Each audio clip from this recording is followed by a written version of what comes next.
Nah, I'm playing. Yo, that's too much. That's too much. I like my money crazy, man, out of control. Only real thing I count on. Okay, family. So this is going to be a not so pretty vlog. We're gonna be talking about the worst things about retail arbitrage, Amazon FBA, guys. I'm just gonna be honest with you guys. I'm gonna be blunt in my experience and what I see with others that are not doing so well. So let's just jump right into it.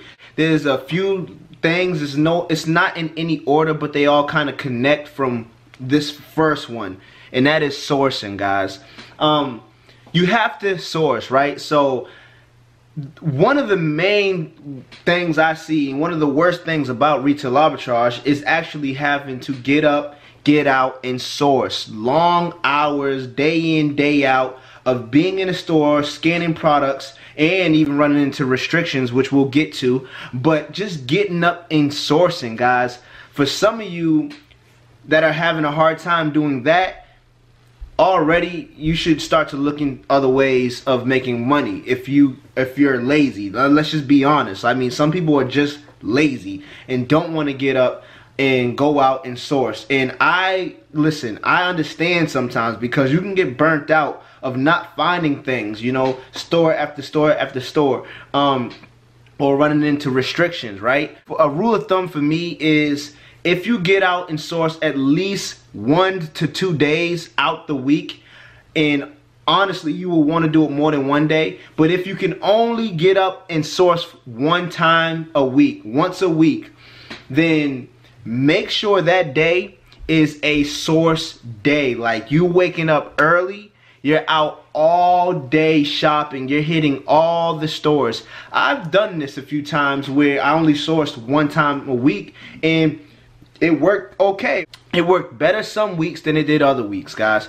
But for me, I'm more of a just get up when I feel it, go out and source. But I make sure I do that to, like, I make sure I'm feeling it at least 2 to 3 times a week at least, if not every single day. What will happen if you don't source? This is why retail arbitrage is a blessing and a curse. Because why do you think I always say keep the fire burning? I'm not saying that because it's a cool metaphor or analogy, whatever you want to say. I'm not saying it because of anything like that. I mean, I'm saying it because it's true. Think about a fire, right? And you have to throw wood in the fire. Keep throwing wood or gasoline in the fire, right? To keep it big and make it grow bigger. Like, the more wood you throw in, or the more gasoline you put in the fire, the bigger it would get, right? Well, think of sourcing, finding new products. That's the gasoline, guys. That is the gasoline. So what happens when you don't throw any more gasoline in the fire, or you don't throw any more wood in the fire? And think of the fire like your money, the money you make. So if you're throwing more gasoline in the fire, it gets bigger, meaning if you go out and source products, the more products you find and ship them into Amazon, your bank account gets bigger, guys.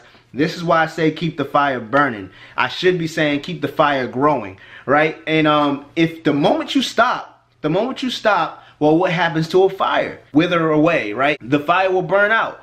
And once your fire burns out, this is a problem. This is why it's a blessing and a curse to sell retail arbitrage, Amazon FBA, because you have to keep going. The moment you stop is the moment you start losing money, and you don't want that.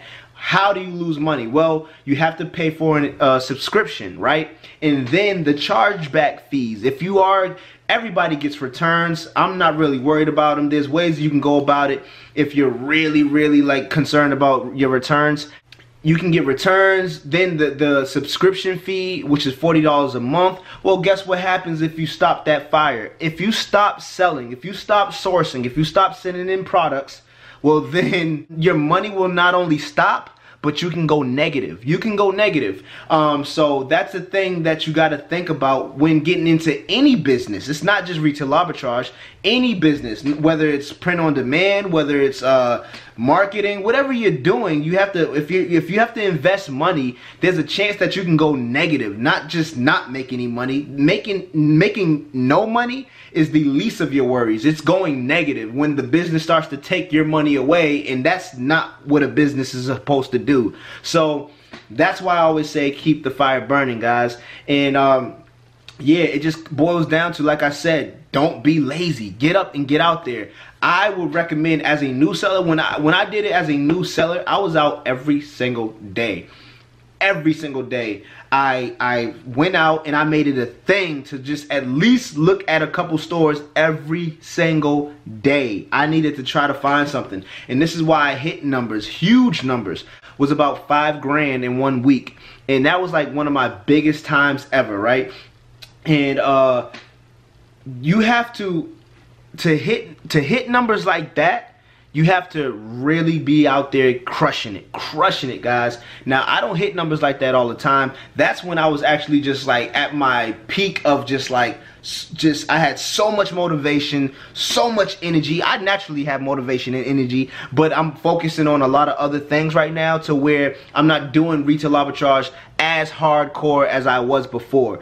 Doesn't mean I'm not doing it. I'm still keeping the fire burning, just not as hard as I was before, guys. So that's what I recommend for you guys to do. If you're new sellers, you want to really see a crazy spike in your side money or your income or even a full-time thing, get out there and do it hard. Like, go hard every single day. Scan as many items as you can. I didn't give a crap about restrictions. If I scanned something that was restricted, I tossed it and kept scanning. It didn't discourage me. I was like, no, if Joe Schmo can do it, I can do it. Like, if somebody else can do it, I can do it. And it's not to like compare yourself with anyone else. You don't want to ever do that. It's just that they're humans, I'm a human, no one is out here God or an alien, right? So if somebody else can do it, then I can do it, because I'm the type, and I take this quote from Will Smith, I'm the type that if you put me on a treadmill next to somebody else that you put on a treadmill, and somebody told both of us we have to run, and the first one to stop you will not be successful, and the one who keeps going will be successful, I will look at that person, and I took this quote from Will Smith, I will look at that person and tell him, listen, I'm either gonna die or you're gonna get off first. So I have that mentality with everything I do, guys. So yeah,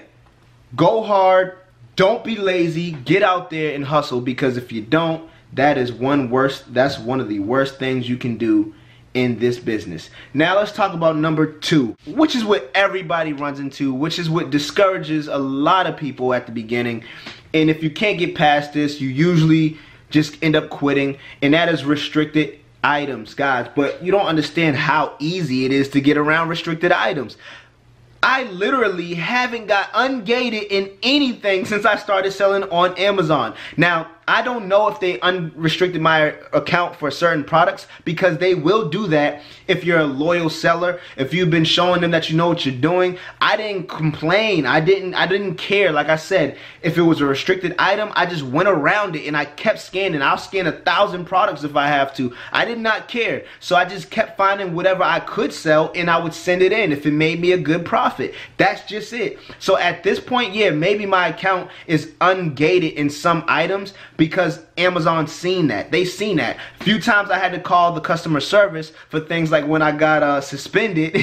If you haven't seen that video, I'll link it up here.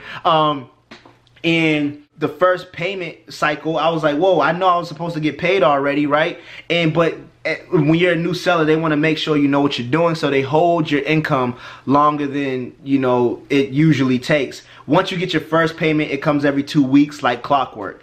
But anyways, guys, those restrictions, there's so many ways to get around them. One is just to skip them and keep going. And 2 is why I've been saying for the last couple videos, is to sell on multiple platforms, guys. Don't just settle for Amazon. I'm telling you, you shouldn't do that anyway.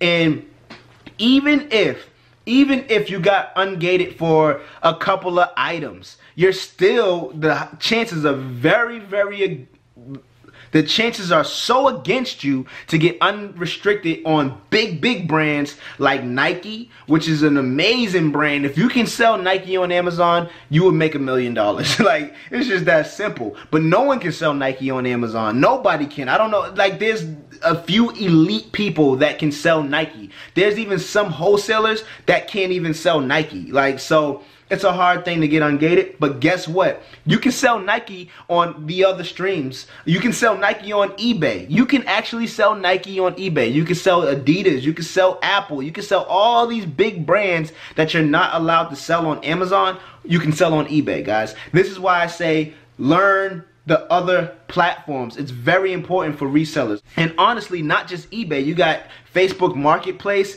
You have OfferUp, these apps. You have, I don't know all of them off the top of my head, but I have them written down in my notebook. I will make a video about all the other ways you can sell and resell online. But yeah, guys, you want to look into these other platforms, okay? So, but eBay is definitely the big dog besides Amazon that you want to be on, guys. Sell on multiple platforms. Skip the restrictions, and if you're really patient, well, then just find reliable suppliers that Amazon trusts, that are approved by Amazon. So, and that's if you're patient, because that's going to take a lot of patience. And once you find those suppliers, well, then you become a wholesaler and you're in a whole different ball game. But if you want to just make some quick money, like I said before, and you're just trying to make some extra cash, and when I say extra cash, I'm not talking just a couple $100s. I'm talking about thousands of dollars extra cash. Then you might as well just do some retail arbitrage and sell on multiple platforms. Get that money and invest into what you really want to do long term. If that's retail arbitrage, we'll keep doing it. That's really basically it when the worst things about retail arbitrage. And that's having to get up in source and restrictions, guys. You know, because if you're doing your due diligence and you're doing it right, you won't get a lot of returns. Everybody will get returns because people are people, but at the end of the day, just do it right and you don't even have to worry about that. You don't even have to worry about shipping if you're actually getting a nice bulk of items, guys. Like I said, get a bulk of items and then list them. But to get that bulk of items, it all stirs back to the one thing I said at the beginning, is getting up, get out, and source. So that's it, guys. That's the worst things about Amazon FBA retail arbitrage and from what I've seen. But that being said, family, if you're not family already, I don't know what you're doing. Make sure you hit that subscribe button and hit the bell too, because when you hit the bell, you already know what happens. If you don't know what happens, you get a notification with my face on it like this. And that's always a good one. So hit that bell and become a part of the family, because we vlog it every single day. I know this video wasn't really like a day in a life type thing, but I had to touch upon the subject just to let it be known, in my opinion, what the worst things are. Maybe for you it's different, but that's what I see and what I've experienced. So hope this brought value to you guys. It's peace and love, family. Make sure you go get that new merch down below. Peace and love. We out.